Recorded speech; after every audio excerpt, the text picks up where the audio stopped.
Hello and welcome to the Bride Tender Podcast. I'm your host, Esty Gordon-Levin, and I'm here to tend to the brides like I tend to the bar. So mix yourself a cocktail and let's get ready to discuss all things weddings. Today I'm here with Heather Davis-Bandavaram from Never There Yet Photography, and we're here to talk about all things photography for your wedding day.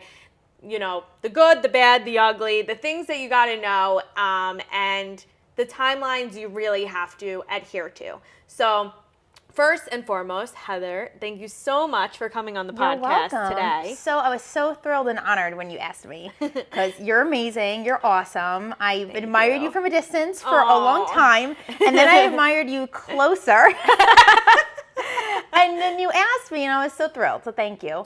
And to give everybody a little bit of a background, how I met Heather in person. So we always kind of like followed each other on social media, you know, knew who each other was, but had never met in person. And then I saw you at the Party Slate event, and you came up to me and you were like, "Are you Esty?" And I'm like, "Me."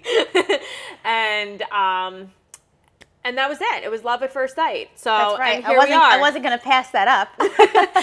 She like, you know, took her shot and, you know, she scored. That's right. That's right. That's our story now. That's how our I'm going to tell everybody. Oh my God. So first, like, tell me, how did Never There Yet get started? Like, how do you come up with the name? How do you get into photography? Like, give me the whole spiel. So, you know, it's funny. How did you come up with the name question is the most commonly asked one because I know it's a funky name. It's kind of weird, which is good because I like funky and weird.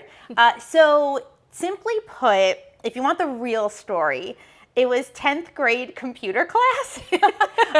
We were all assigned to make like screen names because we were going to be typing. I'm probably dating myself, but that's okay. And I was thinking about it, and I always loved traveling. And my family always, we grew up road tripping all over the place. It was a big part of like who I was and what I loved and what I enjoyed and what I wanted to do more of in the future.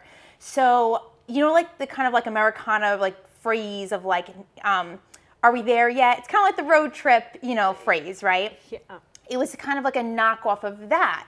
We're never there yet. We're always traveling, if that makes sense. So that's kind of what it was like a nod to. And it just kind of stuck. And I was like, that's what it is. And I made that my screen name. And it just kind of stuck. It always had a ring to it. Thing. Yeah, and it always, the message behind it was something that always resonated with me and still does to this day. So there's really no reason to change it. And it's memorable as well. So once I got started more serious about branding and things like that, it was something that I felt like still resonated with my brand and, again, was memorable. So I kept it. There's no reason to change it. No, listen. I like it. It works. And I will say this, just to give you a laugh. My screen name was Esty Bestie 18, and that's a BESTEE. So I thought I was everything and more.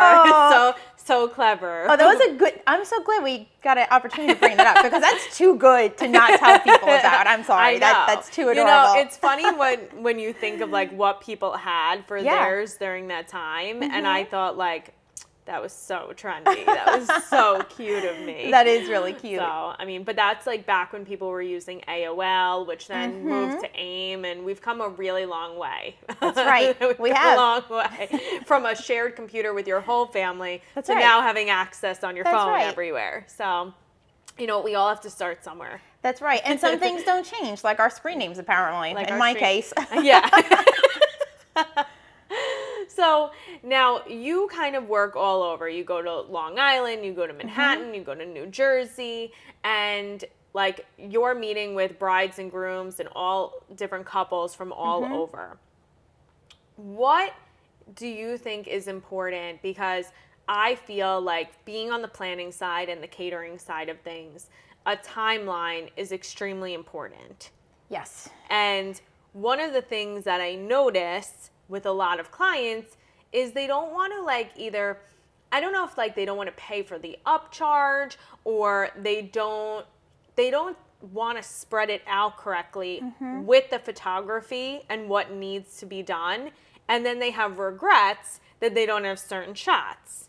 So what is your take on all of this?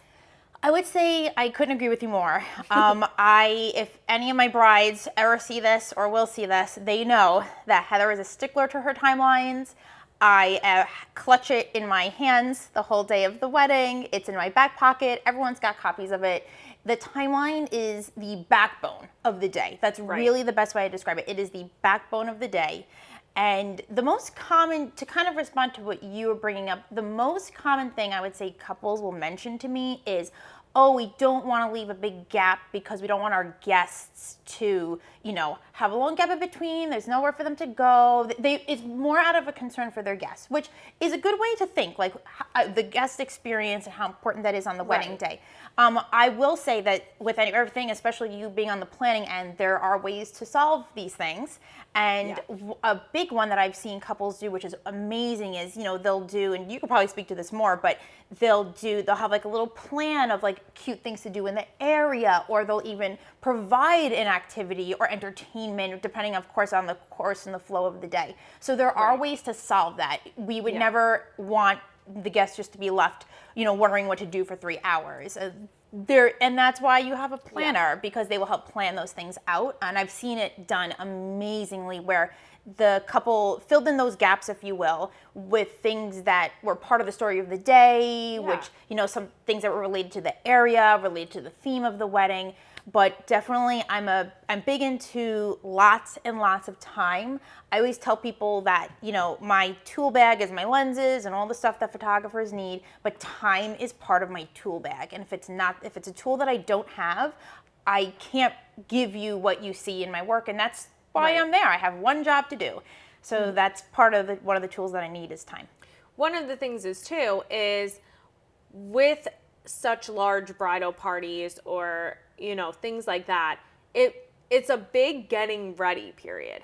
Now, you don't have to be there for when people are getting their hair and makeup done, but you want to be there toward the end of that to get those final touch-up moments.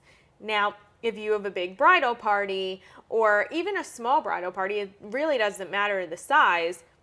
You want to make sure that your photography links up correctly, because if you have your photographer coming too early and ending too early, then they're missing cake shots and things like that to be there to sit around while you're getting ready and not hair and makeup ready.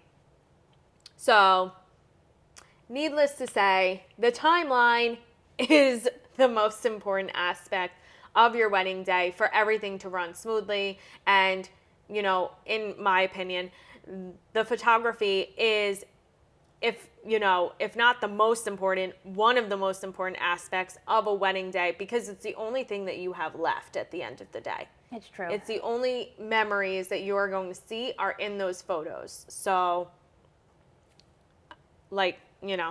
I definitely agree that where the photographer sees the timeline needs to be is how couples need to adhere to. Yes. Just to get all the shots they want. Something popped up that I feel like would be really helpful for your audience. This is something that I've mentioned a lot more recently, is in the wedding photography world, there's kind of like a little nugget that we like to say, if you wanted to put it in like a math equation, which is definitely not my forte, but this math I can do.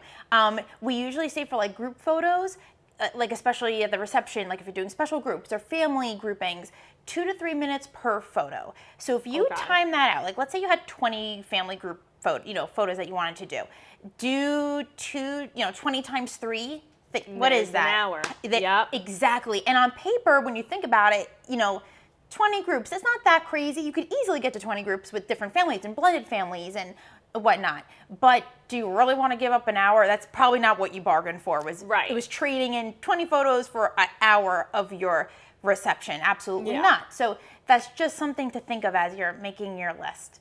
And things have evolved so much over the years. You used to go to weddings and have to take those table pictures, if anybody remembers those. And now that's kind of a thing of the past. Unless you see that a lot. But sometimes it's requested. I would think if I had to generalize, especially I have to say I love being a New York wedding photographer because there is such diversity of different cultures and things like that.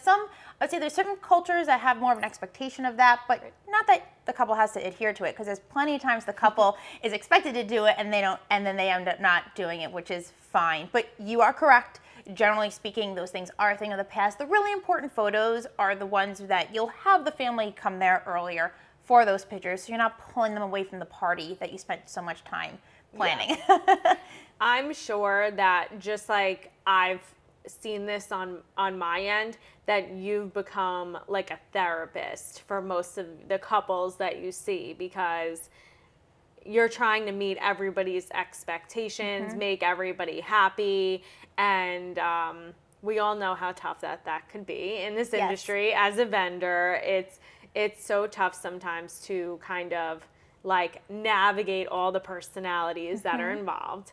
How does that usually work for you on like a... Ooh, you've asked the question. It's so hard. I said it so nicely though, but we've all been there. We have all been there. Well, you know, it's funny when people in general outside of the wedding industry ask me. That's usually the question they'll say. They're like, "Oh, yeah, you probably deal with a lot of personalities," and it's true. I love that. As a photographer, you're basically a professional observer. And I am a people person. That's why I love doing weddings, because it's tons of people and tons of personalities. I love those dynamics. I love being able to watch the story, and I can kind of identify like, oh, this is like the really boisterous best friend, and this is like the really concerned, nervous cousin, and this is like the mom that really wants to make sure her daughter has the wedding of her dreams, and that's really important to her. So I want to make sure she knows that I'm going to take care of that, and all those things, all those moving parts. I really enjoy it. It's a challenge, but I do love people. I love people. I think that I can read where their concerns might be, where their, strong points might be. Sometimes you could kind of tell, like, the groomsmen will kind of toss a joke at you just to test you a little bit, and I'll bounce right back, and then they'll kind of know. You kind of get to gauge people's. You gauge the personalities, which is really fun. It's a really fun part of the job. And I will say that if it's real, doing wedding photography, because it is something that has such weight to it, I wouldn't be doing it if I didn't believe in it. It has such strong weight to it that when you carry that with you on the wedding day, when you carry yourself with when you carry with you such a way where you show everyone in your behavior and how you perform and do your job, I care deeply about what I'm doing here today. This is not just a job. I'm not watching the time, not looking at my clock. I want to hear people's concerns. If, whatever they're feeling, I'm there to listen and be a support on the day of. So I think when that message is being sent out to people, all the personalities, regardless of how varied they might be, it's my hope that they all will see that in the way I serve them, that any concerns or frustrations, all the personality dynamics just kind of like subside, and they get to trust what I'm doing and trust that, in my hands, I will take care of what's important to them. Yeah. I mean, listen, I think that for you're usually with these couples on this journey for a longer period of time. Mm-hmm. You're kind of there with them from the beginning of planning, because people almost choose their photographer before they choose everything else. They've seen Instagram, they've seen Pinterest, they're like, this is what I'm looking for, and I don't, before I even have a date, this location, florist, doesn't matter. I want to make sure that I have the photographer that I want. It's funny that you say that. I have to say, it's really like one of like the biggest joys of what I do is I have gotten brides who, let's say I, worked with them in college, or people that I knew, the person I used to babysit's cousin, these little connections, and I'll hear from them like 10 years later. I just spoke to a bride recently, a 2024 bride, and she worked with me back in college. I mean, this was like 10, 15 years ago-ish. And she remembered, and she's been following me, and now she's engaged and she's getting married. And I was so honored that she reached out. My point in mentioning that is, yes, before some people even pick their venue, they know the photographer they want. And I have couples who do base their dates off of my availability, which again is like I'm so humbled when people do that, but it is important, and it really goes to show it really carries that much weight to it. So I take it very seriously, and yeah, it is important. It is. Who documents your day is really important. It really is, because like I said, it's a memory that you're left with at the end of the day, and that you're passing on to your kids and grandkids and everything like that. I mean, just from coming here into my house, that I have photos up of my parents' wedding and my grandparents' weddings. I love that. Like, I mean, had nobody been there to document the day, we'd never have memories like that, to look back on. So, I think it's important. Yeah. I wanted to ask you, so photography's come such a long way. Yes. In really a short amount of time when you think about it. And now we see so much, like, just with social media, like the reels that are out there, and like that's a whole other avenue of, like, a whole other podcast. Oh my God. That's for your real podcast. Oh my God, exactly. Listen, if there's anything I've had to learn during this pandemic, it's like, you got to figure out the podcast, reels, social media, where do you fit? Like, it's a lot. But we see so many of these, like, really trendy photos that, like, especially brides want to capture. So, like, whether it's a long veil shot that's, like, even over their face, that, like, maybe, like, the groom comes underneath, or like the detail shots of the invitations with the rings and whatever jewelry they're wearing. Like, what are some shots that you think, like, are more new age that, like, couples want to see? So I would say, if we're talking like trend, like social media trends, right now I hate to call it, I'm an art kid, so sometimes these things that are called trends by, like, society at large, to me, I'm like, okay, I know what that is. That's been done before, and I could kind of break it down into what it really is. So right now, what we could say is a trend would be, like, direct flash in photos. So there's definitely some, like, celebrity weddings as of very recently that have used photographers that did that. I love that look. It's very, very reminiscent of, like, I kind of dub it like after party at the Oscars. Yeah. It's very, those photos that you see of, just of, like, the 1950s, when flash and, like, paparazzi photos started to become much more something that was accessible, and all of that kind of style of photography that has evolved and has had its own eras throughout the decades. That look has come back, which I'm totally about, I'm totally into, and I absolutely know how to do, and I have used it and incorporated it in my work even before it was, like, a trend, but I've noticed it. So if I'm answering your question directly, direct flash is the current trend. And then to what you mentioned, as far as, like, specific shots and, like, certain arrangements of things, there are trends that have, the veil is definitely something. I love veils, so I could play with veils all day. I like to consider veils as one of my must-have shots when couples book me.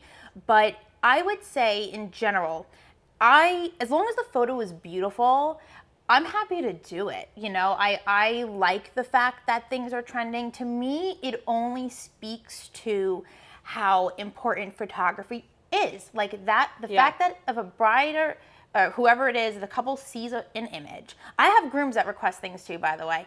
I've had I've had a bunch of grooms request some specific shots that they really love that they saw. I can understand that, because I had a groom who's, like, the most particular man on the face of the planet. I just told him, I was like, can you be cool, like, on the day of our wedding? Because that would be great. I was like, don't be annoying. I love it. I love that you ask people that.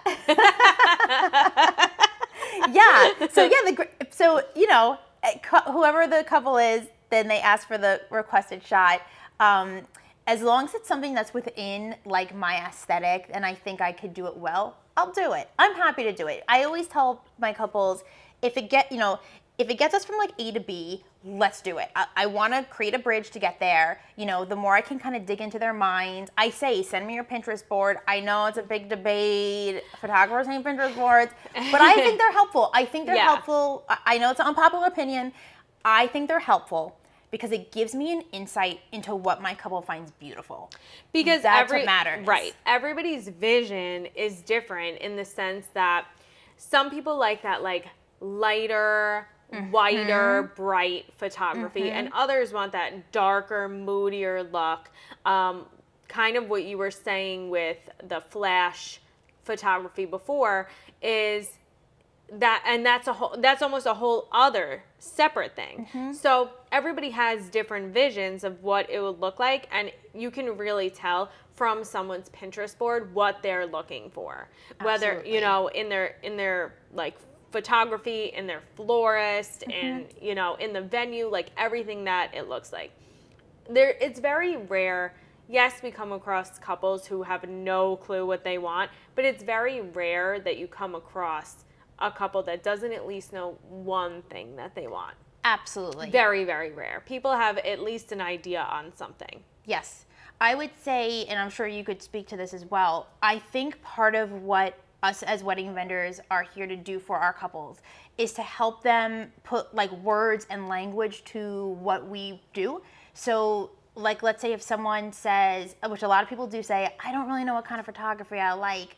I just know I really like this in your work or this in your work. And I get to kind of connect the dots and I can kind of fill in those gaps. And I say, oh, you mean blah, blah, blah, blah, blah, blah, blah. And they'll be like, yeah, that's part of my job is to kind of fill in those things. And then I know for you as a planner, the same exact thing. The couple, even if they know one or two things, you can fill that gap. Right. And it's, I mean, on my end, it's about knowing the right vendors and right contacts for that couple, because everybody's style of work is very different. So you want to make sure that you're linking up the right people for that couple, for any client, whether even if it's not a wedding and it's a sweet 16, a bar mitzvah, a corporate event, like everybody's, you know, vision is a little bit different.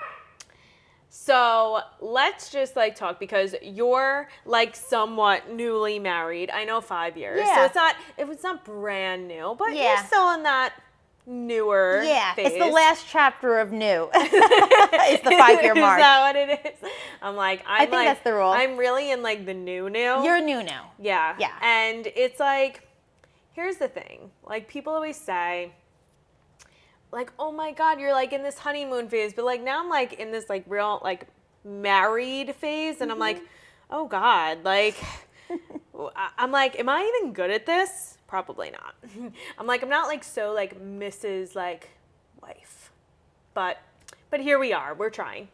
So when you planned your wedding, because anybody who comes on who's like gotten married, I have to kind of hear, because as people who work in the wedding industry, we have very high expectations, as we should. And I don't know about you, but I know for me, leading up to my wedding day, so I planned a million weddings before I ever met my now husband, before I ever got engaged, anything. And when people would get stressed, I'd be thinking to myself, like, why are you stressed? Like, this isn't that hard, you know? And then when it came to my time, I was like, oh my God, how did I ever think like this wasn't stressful? And it's not always stressful because of the planning. Sometimes it's like the morphing of two families. Sometimes it's just, you know, work stress that's coming in at the same time as, you know, it's just life. That's just it. Give us some details of your wedding day, because like I love to hear what other wedding pros did. You know, it's funny. I always joke around with other wedding vendors. We always kind of ask each other the same question. And not always, but a lot of times, other wedding vendors usually do things differently than the way that they work on other people's weddings, which is so funny. You know, this person will be like, we eloped in this, you know, country. And this person's like, oh, we just want something small. But all they do is huge weddings. It's just really, it's really interesting. It really is. But I'll say, I mean, this might be a boring answer to a very good question. It was easy because, I'll tell you why. Being a wedding professional, I knew that the most important thing to do was pick people that you absolutely loved. Yep. Pick people that you had 100% trust in to do what they do best. Right. It was it. I mean, of course, I have the advantage of working with tons of people in the industry, so I saw trial runs, and I saw, Right. really got to see up front and behind the scenes and in front of the scenes of how, each professional that I ever, worked with has worked. So it was very easy for me to pick because I knew. I will say that, as soon as I got engaged and we picked a date, I right away, the first person I booked was an MC. Because it's someone I knew I had to have them. Yeah. And the first thing I did was I walked in the office and I opened the door. I said, "Are you available on August 20th?" and I say that, tell a story because, again, I just knew. There was no like shopping around. Not that you shouldn't shop around, but I just knew who I wanted. And it wasn't a question of between which people or which is cheaper. That wasn't the question. I knew who was the right fit, and I was going to make it work with that vendor. And that's what I did. And then if we want to talk specifically photo, which I guess is appropriate considering we why need I'm to know sitting who here. did your photos. Yes. So shout out to Spanglish Studios, Diane, who is a wonderful photographer. People always ask, "Oh, how'd you find a photographer? How'd you know who to pick?" And the answer is really simple. I would say, as an artist, when you look at other people's work, you could tell, you could read them. You could read the kind of work they do. You could read their style.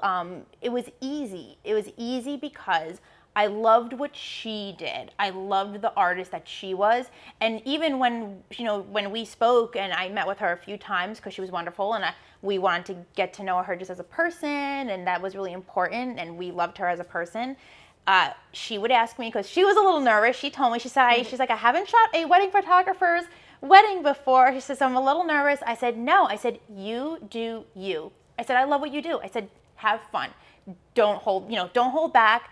Go crazy. Like, just create work that you love." And I knew I would love it. And I did. Easy. Thank God, right? Mm-hmm. Now, with that, were you able, like, on the day of your wedding to be, like, hands off? Oh, yeah. Yeah. Oh, I was really hands off. Oh, yeah. Again, it really comes back to picking vendors that I trusted. You can trust. That's why I could be hands off. It's when people make choices based on other things besides trust. Budget. Oh, my friend used that. This is my cousin's friend. I feel bad if I don't use them. We have to use Uncle Bob for video because he's starting a business and he'll feel really bad if we don't let him do this. That's where you run into trouble. Things that are done out of obligation, things that are done out of guilt, things that are done out of fear. Mm-hmm. Those decisions that are based in that will, on the wedding day, make you go crazy, make you worry. It'll make you feel like you have to micromanage because, to be quite honest, you probably have to. But if you pick vendors whose work you just adore, and who, when they create things when they get to exercise their gift, they do incredible, and you just sit there and admire how amazing this person is at what they do, and you're like, "I want that for my day," that's when you don't have to worry. We picked vendors that we loved, and I just honestly loved sitting back watching them do their magic. Yeah. To be honest. It's nice as someone in the industry to be able to sit back and get to enjoy your day too. Mm-hmm. I mean, sometimes I've even felt like being a guest at a wedding, like beforehand, I like think it's going to be like so hard for me. But then like once I'm in it and cocktail hour starts and you have a drink and whatever, you're like, I could be a guest. Yes. I used to have like very big like guilt if I had like a day off. And I don't know how you feel, and I'd love to pick your brain on this. And obviously this is a little bit of a different gear than like gearing necessarily to our brides and grooms right now, but it's like gearing toward like our entrepreneurs, especially in this industry. Like if I had a weekend off, I would feel like the worst guilt. And then I'm like, but normal people like get a weekend off. Like, why do I feel such guilt? And like, how are you with that? I would like just love to know, because I feel like you and I have similarities. And then I'm like, am I alone in my thoughts? Listen, we're New Yorkers. I mean, you know, do we ever stop? Do we ever stop? No. I'm off, but I'm not, you know? Of course. I mean, you've asked the wrong person about work-life balance. I don't know if I believe in work-life balance. I don't know if I do either. I'm not really balanced. But I will say, since you're asking me, I'll answer it.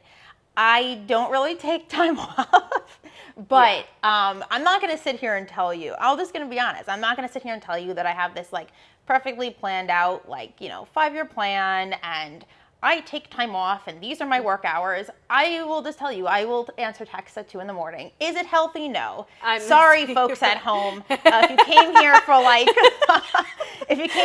nuggets of wisdom, I am so sorry, but that's okay. But yeah, I really don't. I will say, whether that's healthy or not could be another podcast. But I love what I do. Yeah. It does blend into personal and work. I will say the one distinction, if we're talking about being an entrepreneur and time off and things of that nature, I am an artist first. And I think that's part of what kind of changes the gear in that way, is that because it's my art, I'll go till 5 a.m. just kind of working on what I need to do and making it perfect. I thrive off of that. So in a way, you know, again, is that work-life balance? No, it is work, but the work part is secondary. Like, maybe I'm not checking emails at 5 a.m, but I'm still working on my craft. I'm still still reviewing my notes for the next day. Sometimes I'm like, I won't sleep. I'm like, what color were the dresses again? And I'll look back at my notes like, okay, they're like a lavender. Okay, so this is what I'm gonna do with the flowers. And then, like, you know, I'm in my head, I'm like, you know, it's things like colors and aesthetics and stories and like little pieces of things about the couple, things that kind of feed the visual decisions on the day. That's the stuff that keeps me up at night in a good way. So I'm never off in that sense, because that's what my work is. Yeah. So I don't know if I made my point clear, but that's why I don't take any time off. It's because that's what it consists of. Yeah, no, I understand that. I'm also very much the same. And I feel like when you love what you do, it's hard to just like disconnect, because like you don't want to disconnect.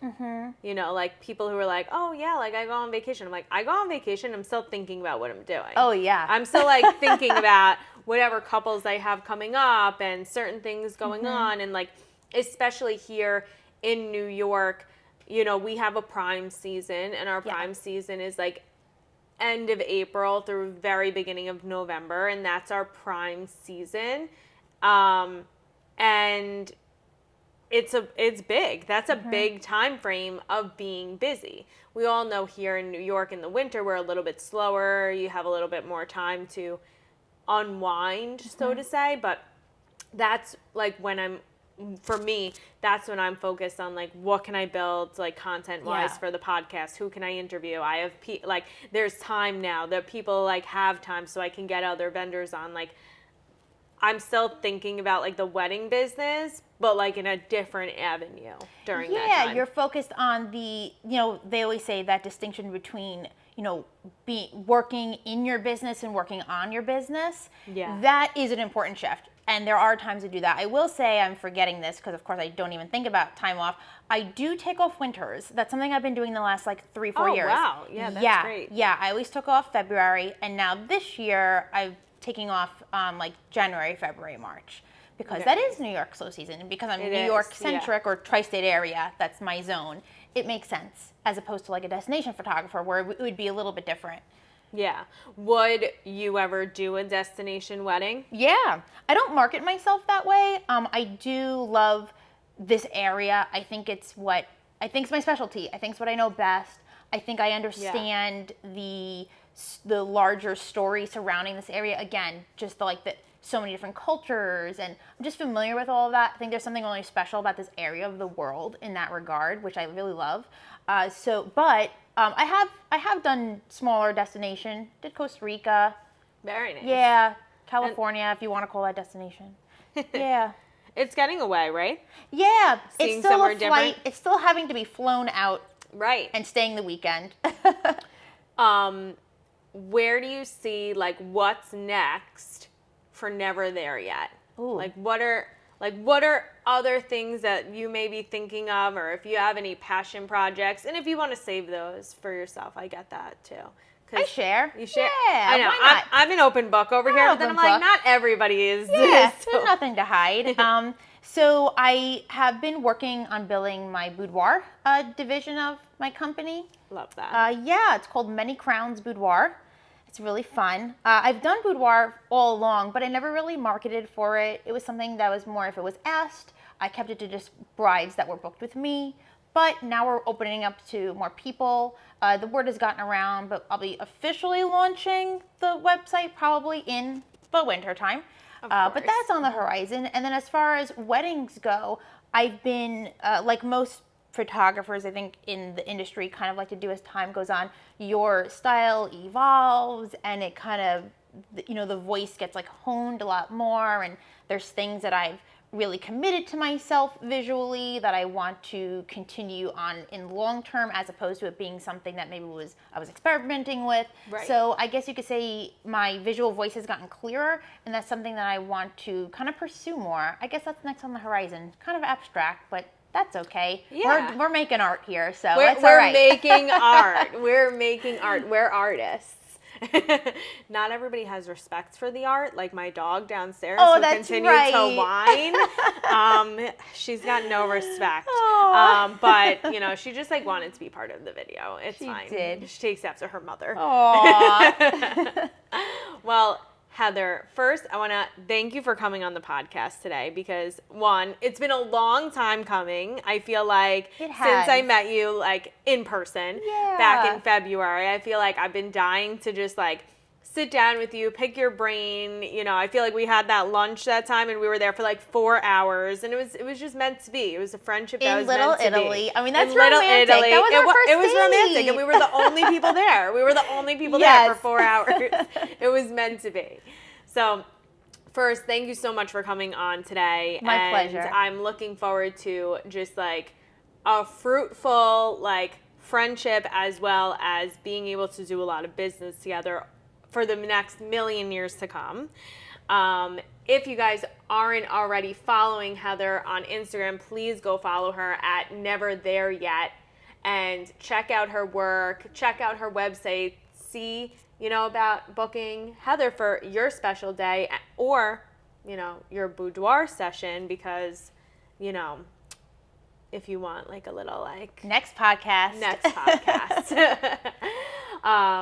Thank you guys for tuning into today's episode of the Bride Tender podcast. We put out an episode every single week and we are now back to videos. It's been a while, but we're back. If you're not already following me on Instagram, please go follow me at The Bride Tender for all fun facts on the wedding industry, ways to save money on your special day, and of course, hiring the best in the business for your wedding. Until next week, mix yourself a cocktail, slide into my DMs with questions you want answered on all things weddings. Stay sane, stay healthy, and we'll catch you next week. Bye.